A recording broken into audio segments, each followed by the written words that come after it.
ఒక అంశాన్ని మనం ధ్యానం చేద్దాం. నేను కొద్దిగా మీ అందరితో పాటు ఒక చిన్న అంశాన్ని ధ్యానం చేయాలని మీకు ఆశపడుతున్నాను. ఎంతమంది సక్సెస్ఫుల్గా ఉండాలని కోరుకుంటున్నారు? ఎంతమంది దీవెనకరంగా ఉండాలని కోరుకుంటున్నారు? ఎంతమంది ఈరోజు జీవితంలో మేము బాగుండాలి అని కోరుకుంటున్నారు? ఎంతమంది క్షేమము, అభివృద్ధి పొందాలి అందరూ కోరుకుంటున్నారా? మీ యొక్క చదువుల్లో, వ్యాపారాల్లో, వ్యవసాయాల్లో, ఉద్యోగాల్లో, చేతి పనుల్లో, కుటుంబాల్లో అందరూ బాగుండాలి, క్షేమకరమైన జీవించాలని కోరుకుంటున్నారా? Very good. ప్రతి ఒక్కరూ కోరుకుంటుంది. మీరు ఏదైనా చదువుకునే పిల్లల్ని, బాగా మొద్దుల్ని, చివరిగా ఫెయిల్ అయిపోయే వాళ్ళు పిలిచి మీరు అడిగితే వారు చెప్తారు ఏంటి తెలుసా? నీకు నిజంగా సక్సెస్ఫుల్ లైఫ్ పొందాలని ఉన్నావా? అసలు నువ్వు ఎలా అనుకుంటున్నావంటే వారు ఏమంటారు తెలుసా? మేమైతే తప్పకుండా పాస్ అవ్వాలనుకుంటున్నాం, నేనైతే తప్పకుండా గౌరవంగా బ్రతకాలనుకుంటున్నాను, మొద్దు అని పిలవబడకూడదు అనుకుంటున్నాను, కానీ నేను నా జీవితంలో నేను చదువులో గెలవలేకపోతున్నాను అని అంటూ ఉంటారు. వాస్తవానికి ప్రతి ఒక్కరికి ఒక సంఘర్షణ, గెలుపోటముల మధ్యన సంఘర్షణ, మంచి చెడుల మధ్యన సంఘర్షణ, అంత మాత్రమే కాదు తలంపుల మధ్యన సంఘర్షణ, జీవితంలో సంఘర్షణ ప్రతి ఒక్కరిలో ఉంటుంది. నా ప్రియ తమ్ముడు, చెల్లి, ప్రియ సహోదరి, సహోదరుడా, మొట్టమొదటిగా మనం గమనించాల్సింది ఏంటంటే మనం మనుషులు, మనం ఈ పాపలోకంలో జీవిస్తున్నాం, మనం మానవ దేహాలతో ఉన్నాం కనుక ఈ మానవ దేహాలను జయించడానికి దినాము మనం కష్టపడాలి. అంత మాత్రమే కాదు మనల్ని మనం నలగొట్టుకోవాలి, తలంపుల్లో నలగొట్టుకోవాలి, ఉద్దేశాల్లో నలగొట్టుకోవాలి, మన యొక్క ఆశల్లో నలగొట్టుకోవాలి, మన జీవితంలో నలగొట్టుకోవాలి. ఎప్పుడు ఈ సంఘర్షణ మధ్యన మనం గెలవడానికి బోధించేవాడు నేనైనా, వింటున్న మీరైనా, ప్రతి ఒక్కరు కూడా మన జీవితంలో అపోజిట్ పౌలు అన్నట్లుగా ఎప్పటికప్పుడు జీవితాన్ని, శరీరాన్ని నలగొట్టుకుంటూ ఉండాలి. దేవునికి స్తోత్రం కలుగునుగా. అలా నలగొట్టుకుంటే మాత్రమే మన జీవితంలో మనం విజయాలు చూడగలుగుతాం. అంత మాత్రమే కాదు మన జీవితంలో అద్భుతాలు చూడగలుగుతాం. అంత మాత్రమే కాదు మనం విజయకరమైన జీవితాన్ని, సంతోషకరమైన జీవితాన్ని మనం అనుభవించగలుగుతాం. ప్రియ తమ్ముడు, చెల్లి, ప్రియ సహోదరి, సహోదరుడా, మన జీవితంలో ఒక మంచి జరగాలి అని అంటే, ఒక జీవితంలో మనం గెలవాలి అంటే దానికి ఒక అద్భుతమైన ప్రిపరేషన్ ఉండాలి, దానికి ఒక అద్భుతమైన సిద్ధపాటు ఉండాలి. మనం జాగ్రత్తగా గమనిస్తే కొన్ని దేశాలు చాలా ఉన్నతమైన దేశాలుగా ఉండడం మనం చూస్తూ ఉంటాం. దుబాయ్ అనే ఒక దేశం ఉంది, దానికి ఒక రాజు ఉన్నాడు. సో దుబాయ్ అనేది యుఏఈ అనే ఒక 5 దేశాల యొక్క సమూహంలో ఒక సమూహంగా ఉంది, లేదా ఒక దేశంగా ఉంది. వాస్తవానికి దానికి ఒక రాజు ఉన్నాడు. ఇంచుమించుకు ఒక 20-25 సంవత్సరాల క్రితం అతను అనుకున్నాడు, ఒక రాత్రి అనుకున్నాడు అంటే, ఒక తలంపు కలిగాడు. ఏమనంటే, నా ప్రజల కోసం నేను ప్రతిదీ బెస్ట్ ఇవ్వాలనుకున్నాడు.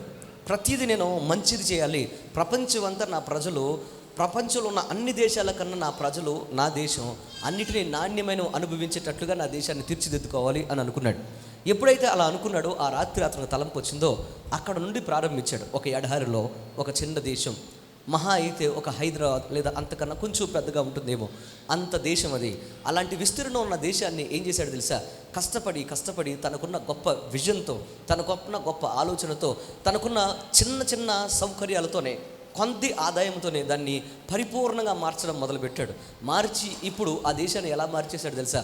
ప్రపంచంలో ఏ దేశంలో ప్రయాణం చేయాలన్నా కానీ ఆ యొక్క దుబాయ్ దేశానికి వెళ్ళేటట్లుగా దాన్ని తీర్చిదిద్దేది.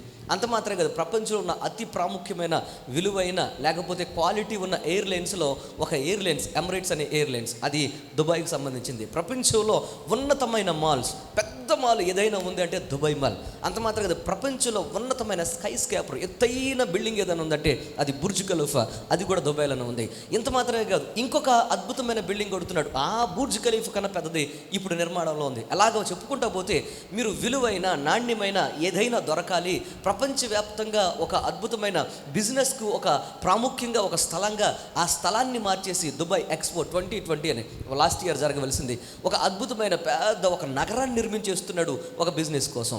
ఇవన్నీ చేస్తూ ఉంటే ఒకరోజు ఒక అద్భుతమైన ఒక టీవీ ఛానల్ వారు ఆయన్ని ఏం చేస్తున్నారంటే, ఒక టీవీ ఛానల్ వారు అతన్ని ఇంటర్వ్యూ చేస్తూ, ఏంటి మీరు ఏం చేసినా కానీ ప్రతిదీ ప్రపంచంలోనే ఉన్నతమైనది చేసేటట్టుగా మీరు చేస్తూ ఉంటారు, ఏదైనా ఫస్ట్ ఉండేటట్టుగా పెద్దవి లేకపోతే ఉన్నతమైనవి మీరు చేస్తూ ఉంటారు, మీ ఉద్దేశం ఏంటి?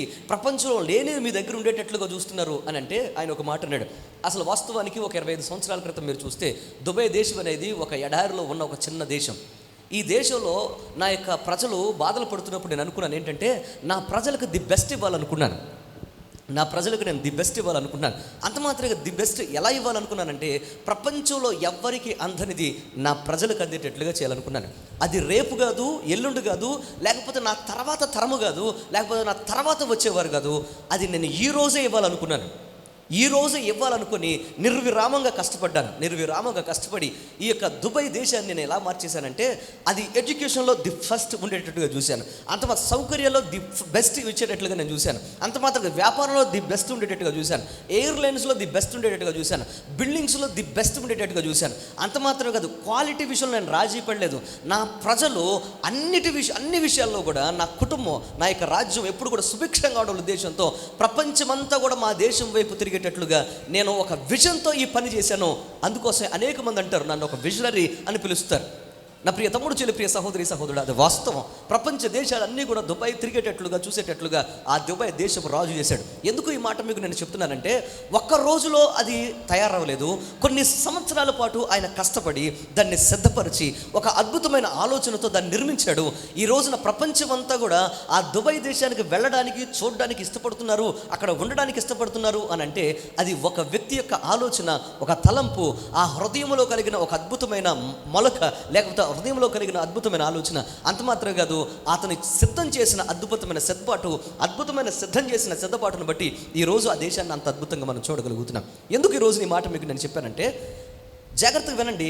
మీ జీవితంలో మీకు ప్రతి ఒక్కరు కోరుకుంటుంది, మేము బెస్ట్ అనుభవించాలి, ది బెస్ట్ పొందుకోవాలి. అంత మాత్రమే కాదు, మా జీవితంలో అన్నిట్లు కూడా నాణ్యమైన పొందుకోవాలి. మా కుటుంబం నాణ్యంగా జీవించాలి, మా వ్యక్తిగత జీవితం నాణ్యంగా ఉండాలి, మా ఉద్యోగం నాణ్యంగా ఉండాలి, మా వ్యవసాయం నాణ్యంగా ఉండాలి, మా వ్యాపారం నాణ్యంగా ఉండాలి, మా యొక్క చదువులు నాణ్యంగా ఉండాలి. ప్రతి ఒక్కరు కోరుకుంటాడు. కానీ నా ప్రియ తమ్ముడు, చెల్లి, ప్రియ సహోదరి, సహోదరుడా, కోరుకుంటే మాత్రం సరిపోదు. కానీ కోరిక తగ్గట్లుగా మనం సిద్ధపాటు కలిగి ఉండాలి. దేవునికి స్తోత్రం కలుగునుగా. పరిశుద్ధ గ్రంథాన్ని మనం జాగ్రత్తగా గమనిస్తే అనేక మంది వారి జీవితాల్లో, వారి బ్రతుకులో సాక్షులుగా నిలబడ్డారు ఇటు అద్భుతమైన సిద్ధపాటుకు.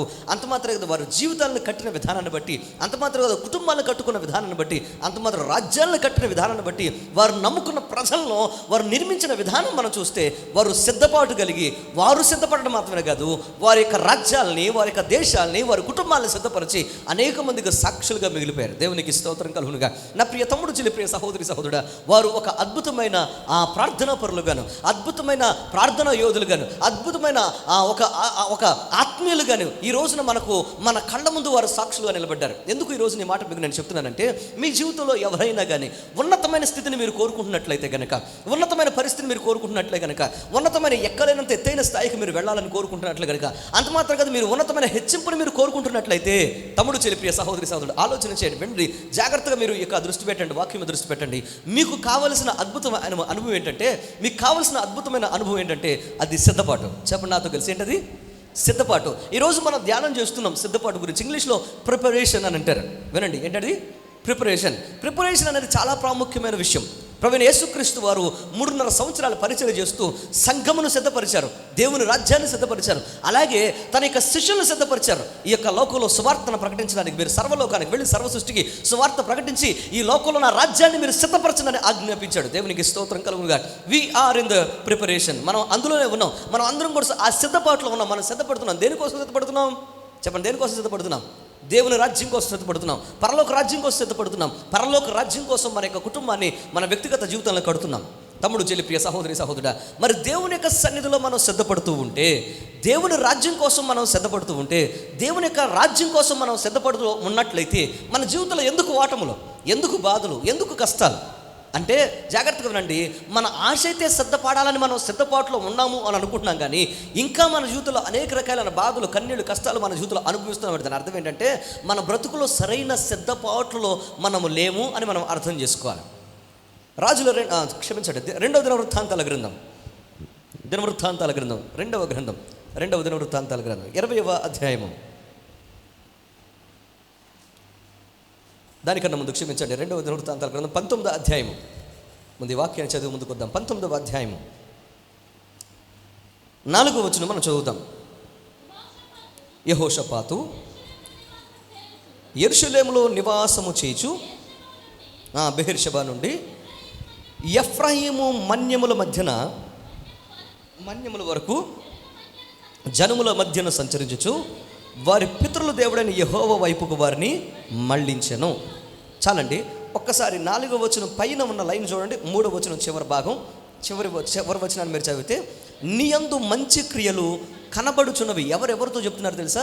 దేవుని యొక్క దాసుడు లేకపోతే ప్రవక్త చెప్తున్నాడు. ఎవరి గురించి? యెహోషాపాతు గురించి చెప్తున్నాడు. నీ యందు ఏం కనబడుతున్నాయి? చెప్పండి, ఏం కనపడుతున్నాయి? మంచి క్రియలు కనపడుతున్నాయి. ఎవరికి కనపడినాయి? దేవునికి కనపడినాయి. దేవుడు తన యొక్క ప్రవక్తను పంపిస్తున్నాడు. దేవుడు నిన్ను చూడగా, నిన్ను గమనించగా నీ యందు ఏమున్నాయి తెలుసా? మంచి క్రియలు ఉన్నాయి. క్రియ అంటే పని. నువ్వు చేసే పనులు మంచిగా ఉన్నాయి, నీ ఆలోచనలు మంచిగా ఉన్నాయి, నీ దృష్టి మంచిగా ఉంది, నీ యొక్క తలంపులు మంచిగా ఉన్నాయి, నీ ప్రయత్నాలు మంచిగా ఉన్నాయి, నీ జీవితం మంచిగా ఉంది, నీ యొక్క ప్రతి పరిస్థితి కూడా మంచిగా ఉంది. కనుక నీ క్రియలు మంచిగా ఉన్నాయని దేవుడు చూశాడు. దేవునికి స్తోత్రం కలుగునుగాక. ఏంటా క్రియలు అని అంటే కింద వచనాల్లో అతను ఏం చేశాడు చూడండి. యెహోషాపాతు ఎవరైనా అని మనం గమనిస్తే 19వ అధ్యాయం మొదటి వచనం మీరు చదివితే అక్కడ ఉంది, యూదారాజు అని యెహోషాపాతు. దేవునికి స్తోత్రం చెప్పండి. హల్లెలూయా. ఎవరైనా 19వ అధ్యాయం మొదటి వచనం మీరు చదివితే యూదా రాజైన యెహోషాపాతు యూదా దేశానికి రాజుగా ఉన్నాడు. అర్థమైందండి? ఈ రాజు తన యొక్క క్రియల విషయంలో చాలా మంచిగా ఉన్నాడు కనుక దేవుడు చెప్తున్నాడు, నీ క్రియలను పరిశీలించగా నువ్వు ఎలా ఉన్నావు? మంచిగా ఉన్నావు. దేవునికి స్తోత్రం కలుగునుగాక. సో క్రియల విషయంలో అతను చాలా మంచిగా ఉన్నాడు, మంచి సాక్ష్యాన్ని పొందుకున్నాడు. ఎందుకు సాక్ష్యాన్ని పొందుకున్నాడే అంటే ఒక చిన్న ఆధారం మీకు చూపిస్తున్నాను. 4వ వచనం, యెహోషాపాతు యెరూషలేములో నివాసము చేయుచు బెహెర్షెబా నుండి ఎఫ్రాయిము మన్యము వరకు జనుల మధ్యన సంచరించుచు వారి పితరుల దేవుడైన యెహోవా వైపుకు వారిని మళ్ళించెను. దేవునికి స్తోత్రం చెప్పండి. హల్లెలూయా, హల్లెలూయా. నా ప్రియ తమ్ముడు, చెల్లి, ప్రియ సహోదరి, సహోదరుడా, 5వ వచనం మీరు చదివితే అక్కడ అనేక మంది మధ్యన తిరుగుతూ, యూదా పట్టణంలో తిరుగుతూ, ఆ యొక్క రాజ్యంలో తిరుగుతూ అనేక మందిని సిద్ధపరిచి, న్యాయాధిపతులు సిద్ధపరిచి వారికి ఇలాగ ఆజ్ఞాపిస్తున్నాడు. 6వ వచనం, మీరు యెహోవా నియమమును బట్టియే కానీ మనుషుల నియమం బట్టి తీర్పు తీర్చకూడదు. ఆయన మీతో కూడా నుండును గనుక మీరు తీర్పు తీర్చు విషయంలో బహు జాగ్రత్తగా చేయండి అని వారికి ఆజ్ఞాపించాడు. అంత మాత్రం కదా, ఆ కిందకు వచనాలు మీరు చదువుకుంటా వస్తే దేవుడు ఎంత గొప్పవాడో, ఎంత న్యాయవంతుడో తన జీవితంలో అవన్నీ చూసి తెలుసుకుని సాక్ష్యం చెప్తున్నాడు. దేవునికి స్తోత్రం చెప్పండి. హల్లెలూయా.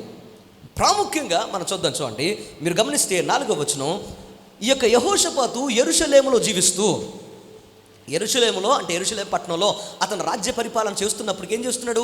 ప్రజల మధ్యన తిరుగుతున్నాడు. ఎవరి మధ్యన తిరుగుతున్నాడు? చెప్పండి, ఎవరి మధ్యన తిరుగుతున్నాడు? ప్రజల మధ్యన తిరుగుతున్నాడు. ఎందుకు ప్రజలతో తిరగాల్సి వస్తుంది అని మీరు గమనిస్తే, యెహోషాపాతుకు ఒక తలంపు ఉంది. అదేంటంటే, నా పిల్లలందరూ, నా ప్రజలందరూ, నా రాజ్యం అంతా ఎవరి వైపు తిరగాలి? అది సుభిక్షంగా ఉండాలి, పటిష్టంగా ఉండాలి, అది దీవెనకరంగా ఉండాలి. ఏ శత్రువు దాన్ని టచ్ చేయకూడదు, ఏ శత్రువు దాని మీద కన్ను పడకూడదు, అది ఎంత మాత్రం నాశనం అయిపోకూడదు.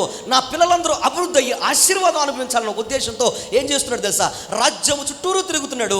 ప్రజల మధ్య తిరిగి ప్రజలు చెడిపోయి ఉండడం చూసి తనకున్న తలంపు ఏంటంటే, నా పిల్లలు దేవుని వైపు తిరగాలని ఒక ఆశతో బ్రతుకుతున్నాడు కనుక అందరి దగ్గరికి వెళుతున్నాడు. దేవునికి స్తోత్రం కలుగుగాక. హల్లెలూయా.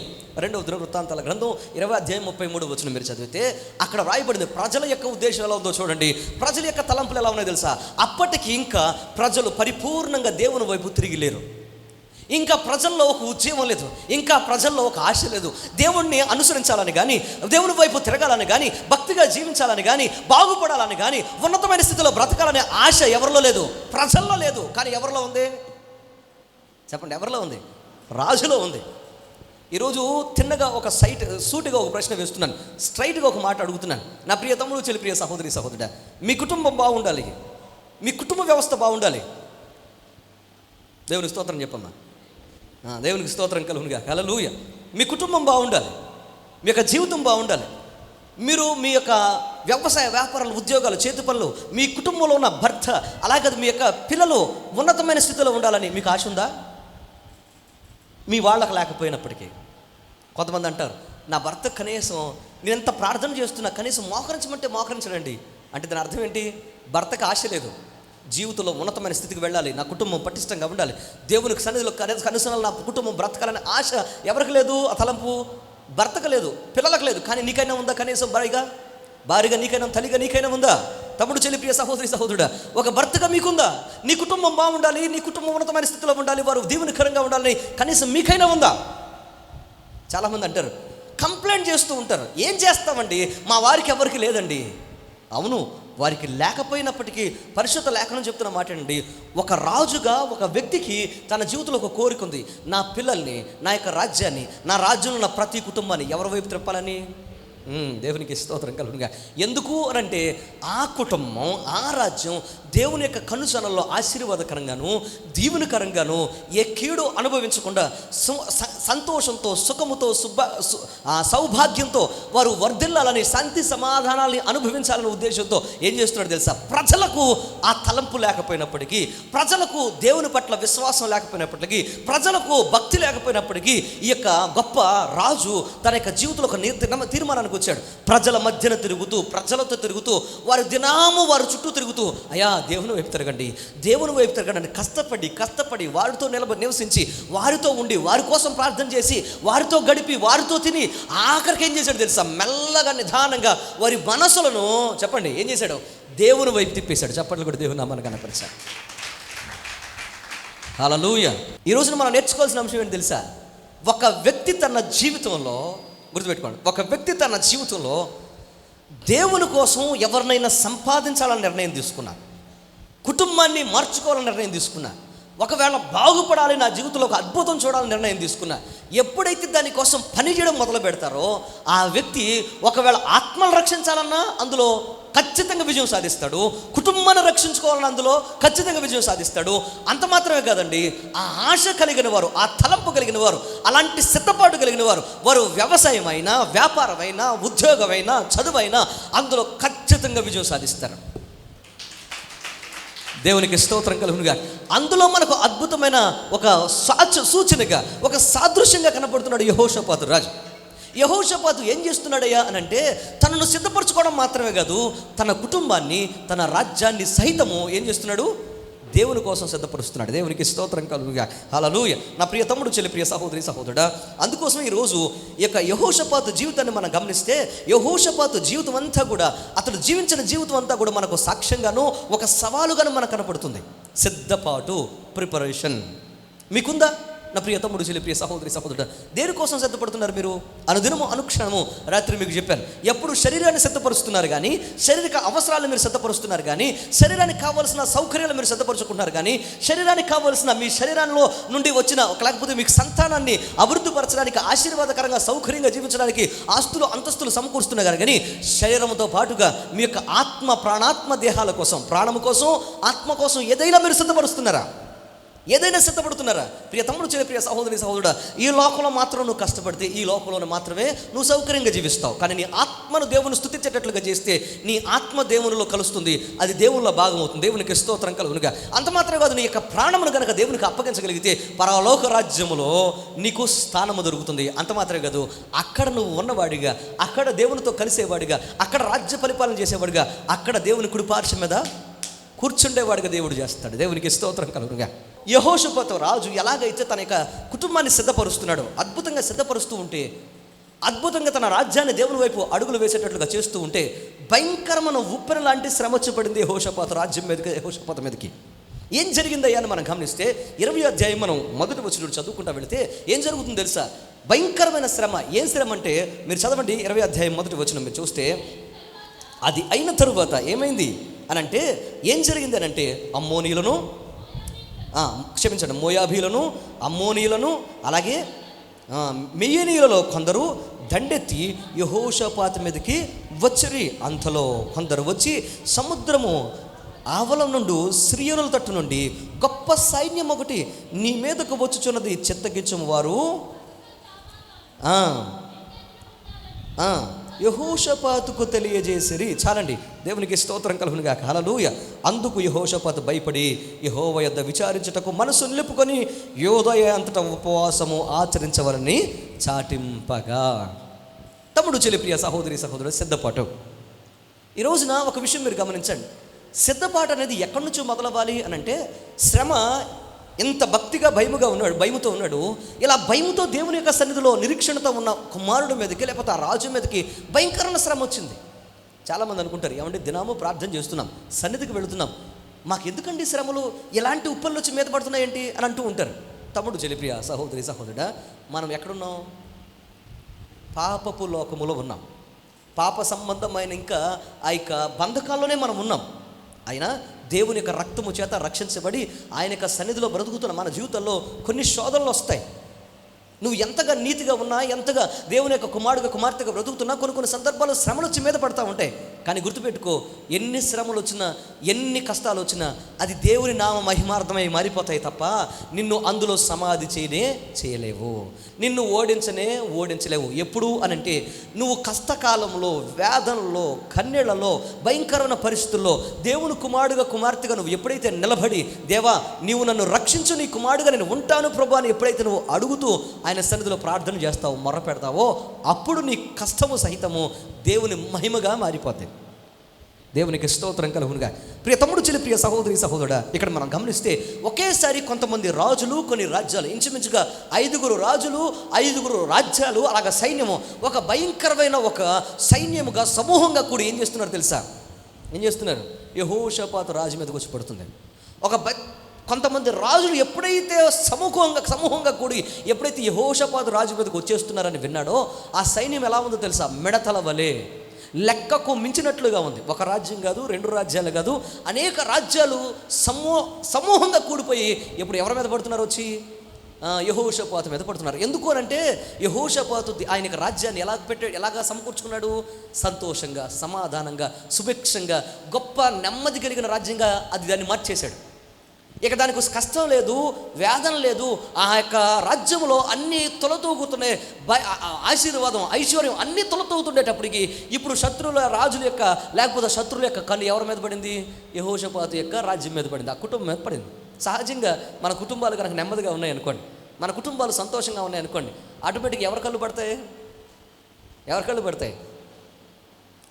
ఇంటి పక్కన వాళ్ళు, ఇంటి ముందోళ్ళు, లేకపోతే అయినోళ్ళు కానోళ్ళు ఏం చేస్తారు? అసూయ పడడం మొదలు పెడతా ఉంటారు. మన ఎదుగుదలే మనకు ఎవరిని తీసుకొస్తుంది? బంధువులను తీసుకొస్తుందా? శత్రువులను తీసుకొస్తుంది. ఎవరితో మీరు పోరాడడం అవసరంలా, ఎవరిని మీరు తిట్టడం అవసరంలా, ఎవరిని కొట్టడం అవసరంలా. కానీ మీరు ఎదుగుతూ ఉంటే ఆటోమేటిక్గా మీకు ఎవరు తయారవుతారు? శత్రువులు తయారైపోతూ ఉంటారు. మిమ్మల్ని నాశనం చేసేవాళ్ళు తయారవుతారు. ఎందుకని? నువ్వు బాగున్నావు కనుక, ఎవరిది కడుతున్నావు కనుక, ఎవరు తింటున్నావు కనుక, ఎవరిది వాడుతున్నావు కనుక, ఎవరు ఎల్ల నుంచి అడుగుని వెళుతున్నావు కనుక నువ్వు ఆటోమేటిక్గా శత్రువులకు టార్గెట్ అయిపోతావు. ఇక్కడ యెహోషాపాతు యొక్క జీవితం కూడా అలాగే అయిపోయింది. ఎప్పుడైతే దేవుని యొక్క ఆశీర్వాదం, అభివృద్ధి తన యొక్క జీవితంలో తన ప్రజల్ని, తన కుటుంబాన్ని దేవుని వైపు నడిపిస్తూ చక్కగా ఆధ్యాత్మికమైన జీవితాన్ని, ఆత్మీయమైన జీవితాన్ని, అభిషేకాన్ని పొందుకొని ముందుకు నడుస్తున్నాడో, శత్రువులకు టార్గెట్ అయిపోయాడు. ఒక్కసారిగా శత్రువులు వచ్చి మీద పడుతూ ఉంటే అప్పుడు ఆ శత్రువుల విషయంలో భయపడిన వాడే ఏం చేస్తున్నాడు తెలుసా? వెంటనే ఏం చేస్తున్నాడు చూడండి, తన యొక్క మనసులో ఒక మాట అనుకుంటున్నాడు. చూడండి వాక్యాన్ని మీరు గమనిస్తే, అందుకు యెహోషాపాతు భయపడి యెహోవా యొద్ద విచారించుటకు మనసు నిలుపుకున్నాడు. దేవునికి స్తోత్రం కలుగును. తన హృదయాన్ని నిలబెట్టుకున్నాడు, తన హృదయాల్లో ఒక తీర్మానం చేసుకున్నాడు. ఇప్పుడు మనం డైరెక్ట్గా పోరాడి దాన్ని మనం ఏం చేయలేం? శత్రువుల్ని జయించలేం. ఇంత పెద్ద సమూహాన్ని మనం ఎదుర్కోలేం. ఇప్పుడు మనం ఏం చేయాలి అని అంటే, ఇప్పుడు తన మనసులో ఒక నిర్ణయం తీసుకున్నాడు, తన హృదయంలో ఒక నిర్ణయం తీసుకున్నాడు. ఇప్పుడు దేవుని యొక్క రాజ్యంలో, దేవుని యొక్క సన్నిధిలో నేను విజయం సాధించాలంటే ఆయన యొక్క పాదాలు మాత్రమే నాకు శరణ్యం అని తన యొక్క హృదయంలో ఒక నిర్ణయం తీసుకున్నాడు. దేవునికి స్తోత్రం కలుగునుగా. నా ప్రియ తమ్ముడు, ప్రియ సహోదరి సహోదరుడా, మన కుటుంబాలు దీవెనకరంగా ఉండాలంటే దేన్ని సిద్ధపరచాలి? ముందుకంటే మన హృదయాల్ని సిద్ధపరచాలి. హృదయంలో తీసుకునే ప్రతి నిర్ణయము, ప్రతి ఆలోచన అది దేవుని యొక్క చిత్తము అయినదై ఉంటే గనక ఇక అక్కడ ఏముంటే తెలుసా? ఆశీర్వాదకరమైన అభివృద్ధి ఉంటుంది. దేవునికి స్తోత్రం కలుగునుగా. మొట్టమొదటిగా రాసుకోండి. మొట్టమొదటి మనం ధ్యానం చేసే అంశము ఈరోజు సిద్ధపాటులో మనం ధ్యానం చేయాల్సిన 3 మాటల్లో మొట్టమొదటి ఏంటి తెలుసా? సిద్ధపడే హృదయము, సున్నిత హృదయాలు. దేవునికి స్తోత్రం కలుగునుగా. సిద్ధపడే హృదయాలు, సున్నిత హృదయాలు. దేవునికి స్తోత్రం చెప్పండి. హల్లెలూయా. సెన్సిటివ్ హార్ట్ ఏంటది? ఏదైతే ప్రిపరేషన్లో ఉంటుందో, ఏ హృదయం అయితే ప్రిపేర్డ్గా ఉంటుందో, సిద్ధపడుతూ ఉంటుందో, సిద్ధపడి ఉంటుందో, ఆ హృదయాలు ఎలా ఉంటాయి తెలుసా? సెన్సిటివ్ హృదయాలుగా ఉంటాయి. తమ్ముడు, ప్రియ సహోదరి సహోదరుడా, సెన్సిటివిటీ ఎప్పుడైనా విన్నారా? కొన్ని అడ్వర్టైజ్మెంట్స్ వస్తూ ఉంటాయి. అడ్వర్టైజ్మెంట్స్ వస్తూ ఉంటే వారి పొరపాటున ఒక యాపిల్ పండునో లేకపోతే ఏదైనా స్వీట్నో ఏదైనా కొరికేటప్పటికి అని అంటారు. సెన్సిటివిటీయా? పళ్ళల్లో నిప్ప? అయితే మీరు ఒక పని చేయండి. ఏంటది? కాదు, ఇంకోటి ఉంది. ఏంటండి? సెన్సోడైన్ పడితే అనేక మంది డాక్టర్ గారు చెప్తూ ఉంటారు, అనేక మంది పేషెంట్స్ నా దగ్గరకు వచ్చి వారు పళ్ళ విషయంలో చాలా ఇబ్బంది పడుతూ చాలా భయంకరమైన బాధను అనుభవిస్తూ ఉంటారు. వారి సెన్సిటివిటీ వల్ల వారి యొక్క పళ్ళు బాధ తీపి వస్తూ ఉంటే నేను చాలామందికి సజెస్ట్ చేస్తూ ఉంటాను. ఏంటది? సెన్సిటివ్ డైని సజెస్ట్ చేస్తూ ఉంటాను. 100% 100% అది వర్క్ చేస్తుందని నేను మీకు కూడా సజెస్ట్ చేస్తున్నాను. సెన్సిటివ్ డైని వాడండి. ఖచ్చితంగా మీ పళ్ళు తీపుల నుండి, బాధ నుండి అది నివారణ పొందుకోండి, నొప్పి నుండి ఉపశమనాన్ని పొందుకోండి అని చెప్తూ ఉంటారు. విన్నారా ఇది? తమ్ముడు చెల్లి, సహోదరి సహోదర, జాగ్రత్తగానండి. సెన్సిటివిటీ అంటే నొప్పి తెలిసేటట్లుగా ఉండడం. అంటే చిన్న బాధ వచ్చినా అది ఎక్కడ తగులుద్ది, వెళ్ళి డైరెక్ట్ గుండెకు తాకుతూ ఉంటుంది. దాన్ని సెన్సిటివిటీ అంటారు. కొంతమందికి ఎన్నిసార్లు చెప్పినా కానీ, ఏం చెప్పినా కానీ తాకదు. ఎక్కడ గుండెకు తాకదు. గుండెకు తాకనప్పుడు అది మన యొక్క మైండ్కి పనిచేయదు. ఎప్పుడైతే మైండ్కి పనిచేయదో దాన్ని మనం అనుసరించడం, అవలంబించలేము. వింటున్నారా? ఎప్పుడైతే చెప్పిన మాట గుండెకు తాకిందో దాన్ని మనం ఏం చేస్తాం? చేయడానికి సిద్ధపడతాం. దేవునికి స్తోత్రం కలుగును గాక. హల్లెలూయా. మీకు ఒక అద్భుతమైన విషయాన్ని చెప్పాలనే ఉద్దేశంతో ఒక అమూల్యమైన విషయాల వైపు మమ్మల్ని నడిపిస్తున్నాను. జాగ్రత్తగా వినండి. సెన్సిటివిటీ అనేది చాలా ప్రాముఖ్యమైన విషయం. కొంతమంది చాలా చిన్న విషయాలకు ఈజీగా ఏమవుతూ ఉంటారంటే బాధపడుతూ ఉంటారు. సెన్సిటివ్గా ఉన్నవాడు ఒక గొప్ప వ్యక్తి అగస్టో క్యూరే అనే ఒక గొప్ప వ్యక్తి ఇలా అన్నాడు. ఏమనంటే, sensitive suffer more but they love more and dream more అని అన్నాడు. Sensitive suffer more but they love more and dream more అని అన్నాడు. ఎవరైతే సెన్సిటివ్ పీపుల్ ఉంటారో వాళ్ళు ఖచ్చితంగా ఎక్కువగా బాధపడతారు, ఎక్కువగా సఫర్ అవుతారు. మీలో ఎవరైనా కానీ సెన్సిటివ్ పీపుల్ ఉన్నారా? అంటే బాగా సున్నిత హృదయం కలిగిన వాళ్ళు ఉన్నారా? సున్నిత హృదయం ఉన్న వాళ్ళు ఉన్నారా? సున్నిత హృదయం ఉన్న వాళ్ళు ఊరికనే ఫీల్ అవుతారు. ఒక మాట అంటే చాలు వాళ్ళు ఊరికనే ఏడ్ చేస్తూ ఉంటారు. వాస్తవానికి నేను చాలా సెన్సిటివ్. నేను చెప్తున్నాను వాస్తవానికి. ఒకప్పుడు ఇలా ఉండేవాడు కాదు, కానీ దేవుని సేవకు వచ్చిన తర్వాత ఊరికే ఎందుకో సెన్సిటివ్గా మారాను. ఎవరైనా కష్టాలు ఉన్నా కానీ ఆటోమేటిక్ ఏడుపు వస్తూ ఉంటుంది. ఎవరైనా బాధపడతా ఉంటే వాళ్ళ కష్టం చెప్తూ ఉంటే నాకు తెలియకుండానే వారి కష్టాన్ని నేను అనుభవించేటట్లుగా మారిపోయాను. దేవుడు అలాంటి కృప ఇచ్చాడు. దేవునికి స్తోత్రం కలుగునుగా. అలా మీలో చాలామంది సెన్సిటివ్ పీపుల్ ఉంటారు. సెన్సిటివ్గా ఉన్నారా? మీరు ఖచ్చితంగా ఏమవుతారు తెలుసా? ఎక్కువగా బాధపడతారు, ఎక్కువగా గాయపడతారు, ఎక్కువగా ఇబ్బంది పడతారు. కానీ దేవుని వాక్యం చెప్తున్న మాట ఏంటి తెలుసా? దోస్ హు ఆర్ సెన్సిటివ్, ఎవరైతే సెన్సిటివ్గా ఉంటారో వారు ఖచ్చితంగా ఎక్కువగా ప్రేమించగలుగుతారు. దేవునికి స్తోత్రం. వారు ఎక్కువగా ప్రేమిస్తారు. అంత మాత్రమే కాదు, ఇంకొక అద్భుతమైన ఆశీర్వాదం చెప్పిన దేవుడిచ్చే గొప్ప ఆశీర్వాదం, దే కెన్ డ్రీమ్ మోర్. వారు మాత్రమే ఉన్నతమైన కళలు కనగలరు. అంత మాత్రం కాదు, వారు మాత్రమే ఆ కళలు సాకారం చేసుకోగలరు. దేవునికి స్తోత్రం కలుగునుగా. హల్లెలూయా. అందుకోసం వాక్యం చెప్తున్న మాట ఏంటి తెలుసా? దేవుని యొక్క విషయములో, దేవుని సన్నిధిలో మీరు ఖచ్చితంగా సున్నితమైన వారుగా ఉండాలి. మీ తలంపులు సున్నితంగా ఉండాలి, మీ హృదయం సున్నితంగా ఉండాలి. అప్పుడు మాత్రమే దేవుని యొక్క అద్భుతమైన మాటను మీరు ఏం చేయగలుగుతారు? వినగలుగుతారు. దేవుని కార్యాలు మీరు కళ్ళారా చూడగలుగుతారు. సెన్సిటివిటీ కోల్పోయారా? సున్నితత్వం కోల్పోయారా? దేవుని యొక్క సున్నితమైన మాటను, దేవుని యొక్క అద్భుతమైన కార్యాన్ని మీ కళ్ళార ఎట్టి పరిస్థితులను ఏం చేయలేరు? చూడలేరు. వినండి నా ప్రియ తమ్ముడు, చెల్లి, ప్రియ సహోదరి, సహోదరుడా. కష్టం వచ్చి మీద పడగానే, శ్రమ వచ్చి మీద పడగానే, వేదన వచ్చి మీద పడగానే దానికి తగ్గట్లుగా వేరే రాజ్యాలతో సంప్రదించకుండా, రాజులను సహాయం తీసుకోకుండా ఏం చేస్తున్నాడు తెలుసా? అంత పెద్ద భయంకరమైన సమూహం సైన్యం వచ్చి మీద పడుతూ ఉంటే, అంతమంది రాజులు వచ్చి మీద పడుతూ ఉంటే, సున్నిత హృదయము కలిగిన వాడు గనుక, సున్నితమైన అద్భుతమైన కార్యము దేవుడు చేయగలడని నమ్మినవాడు గనుక వెంటనే దేవుని సన్నిధికి మోకరించి అంటున్నాడు, అందరినీ పిలుస్తున్నాడు, తన రాజ్యంలో ఉన్న వారందరినీ పిలుస్తున్నాడు, రండి త్వరగా మనము దేవుని సన్నిధిలో మోకరించి ప్రార్థన చేద్దామని అందరి మధ్యన, సమాజం మధ్యన అందరూ వచ్చి దేవుని యొక్క సన్నిధిలో మోకరిస్తే వారి మధ్యన మోకరించి 2 చేతులెత్తి బిగ్గరగా ప్రార్థన చేస్తున్నాడు. దేవునికి స్తోత్రం కలుగునుగాక. హల్లెలూయా. నా ప్రియ తమ్ముడు, చెల్లి, ప్రియ సహోదరి, సహోదరులారా, ఎందుకు ఈరోజు ఈ మాట మీకు నేను చెప్తున్నానంటే, చూడండి 20వ అధ్యాయము 18వ వచనం, 12వ వచనం మధ్య నుంచి చదువుతాను చూడండి, లేకపోతే ఫస్ట్ నుంచి చదువుతాం. మా మీదకు వచ్చి ఈ గొప్ప సైన్యముతో యుద్ధము చేయటకు మాకు శక్తి చాలదు, ఏమీ చేయటకు మాకు తోచదు, నీవే మా దిక్కని ప్రార్థన చేశాను. ఎవరు ప్రార్థన చేశారు ఈ ప్రార్థన? ఏమీ చేయలేని దిక్కు తోచని స్థితిలో ఉన్నాము, మాకు శక్తి లేదు, మాకు శక్తి చాలదు, నీవే మాకు దిక్కని ప్రార్థన చేస్తూ ఉంటే ఏం జరిగింది అక్కడ అని అంటే చూడండి 13వ వచనం, యోధా వారందరూ తమ శిష్యులతోనూ, చూడండి, చదవండి వాక్యం. యోధావారందరూ తమ శిశువులతోనూ భార్యలతోనూ పిల్లలతోనూ యెహోవా సన్నిధిని నిలవబడిరి. దేవునికి స్తోత్రం చెప్పండి. హల్లెలూయా. ఏం చేశాడు చూడండి. కష్టం ఉంది, బాధ ఉంది, కన్నీరు ఉన్నాయి, వేదనకరమైన పరిస్థితులు ఉన్నాయి. ఈ సమయంలో ఓడిపోయారంటే తల్లికి బిడ్డ కాకుండా పోతారు, భర్తకి భార్య కాకుండా పోతారు, రాజ్యం నుండి తరిమివేయబడతారు, చంపివేయబడతారు. ఎంతమంది అనాథలైపోతారో, ఎంతమంది తాళ్ళు తెగిపోతాయో, ఎంతమంది రోడ్డున పడతారో, ఎంతమంది గాయపడతారో, అంగవైకల్యం పొందుకుంటారో, ఎన్ని కుటుంబాలు నాశనం అయిపోతాయో, ఎంతమంది ఆడకూతురులు చెరపట్టబడతారో, చెరిపివేయబడతారో తెలియదు కనుక అలాంటి నిస్సహాయ స్థితిలో ఒక రాజుగా, ఒక తండ్రిగా, ఒక బాధ్యత కలిగిన వాడికి ఏం చేస్తున్నాడు తెలుసా? అందరినీ ఆహ్వానించి అందరినీ నిలబెట్టి దేవుని సందులో మోకరించి 2 చేతులెత్తి ప్రార్థన చేస్తున్నాడు. దేవునికి స్తోత్రం కలుగునుగాక. హల్లెలూయా. తమ్ముడు, చెల్లి, ప్రియ సహోదరి, సహోదరుడా, ఈ రోజున సూటిగా ఒక ప్రశ్న వేయనివ్వండి. నా ప్రియ తమ్ముడు, సూటిగా ఒక ప్రశ్న వేయనివ్వండి.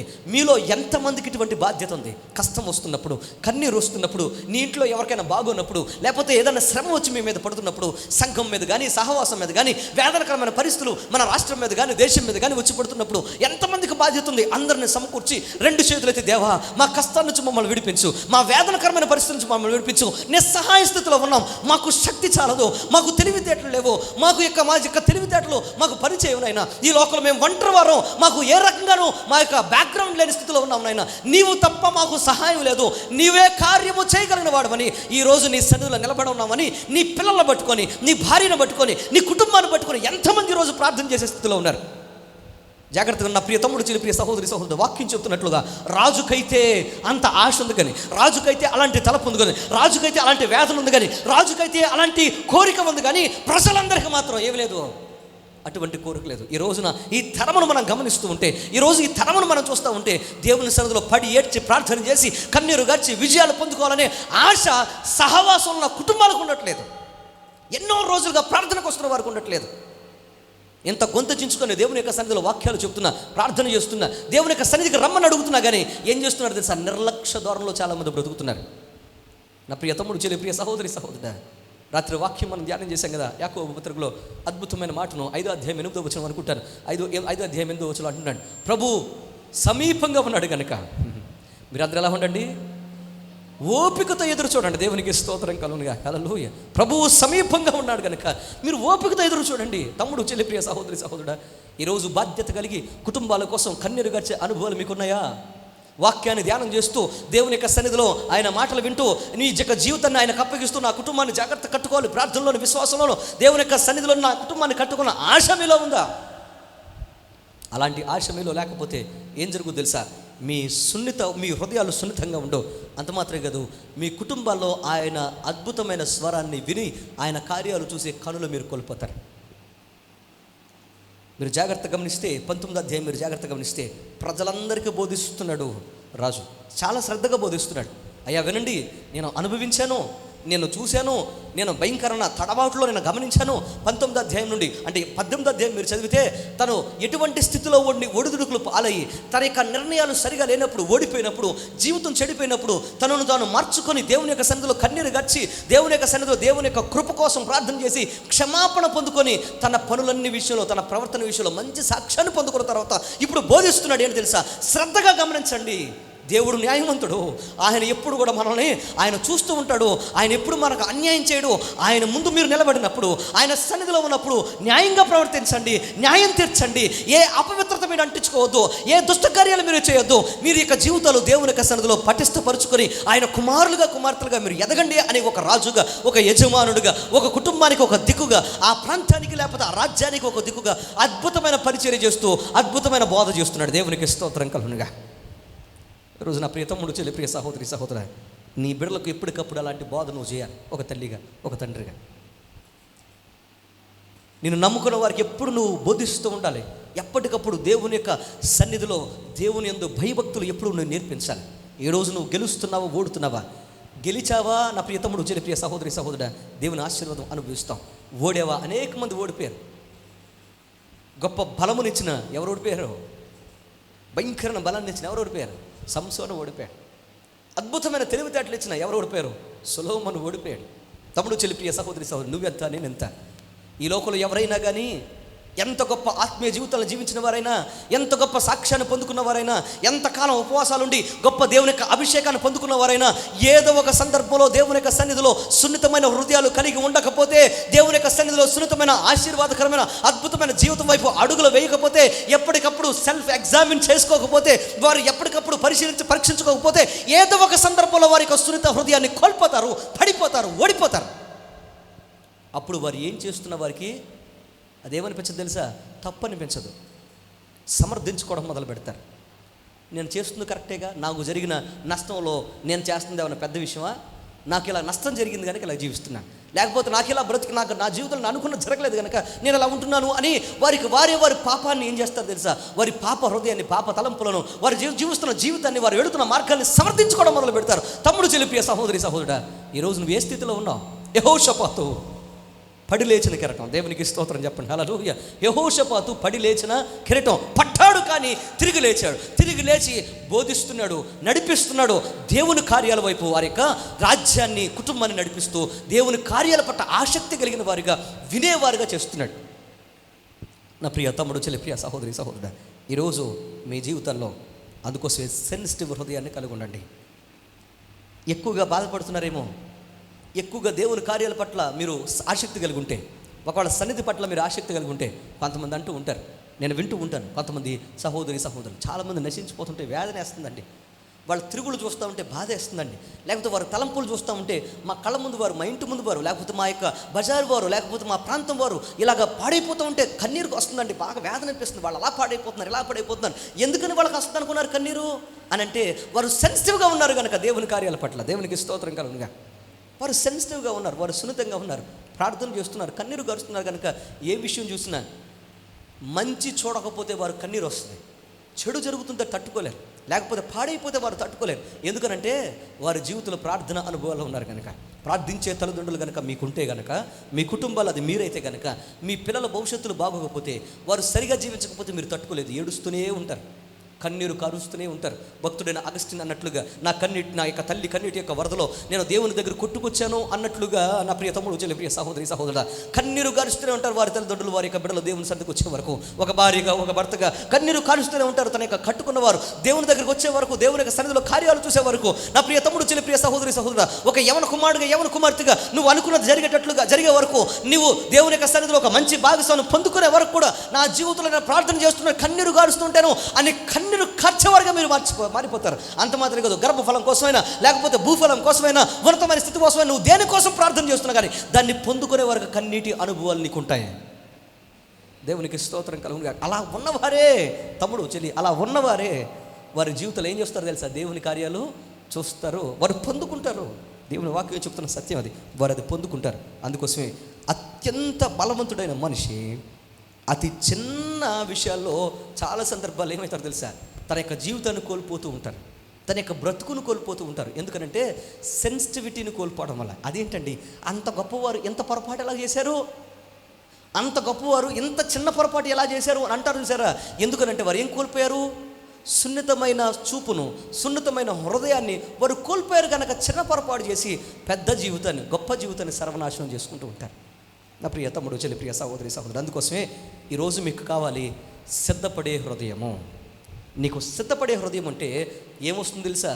దానికి వచ్చే ప్రతిఫలం ఏంటంటే నీ హృదయం సున్నితమైన హృదయంగా మారుతుంది.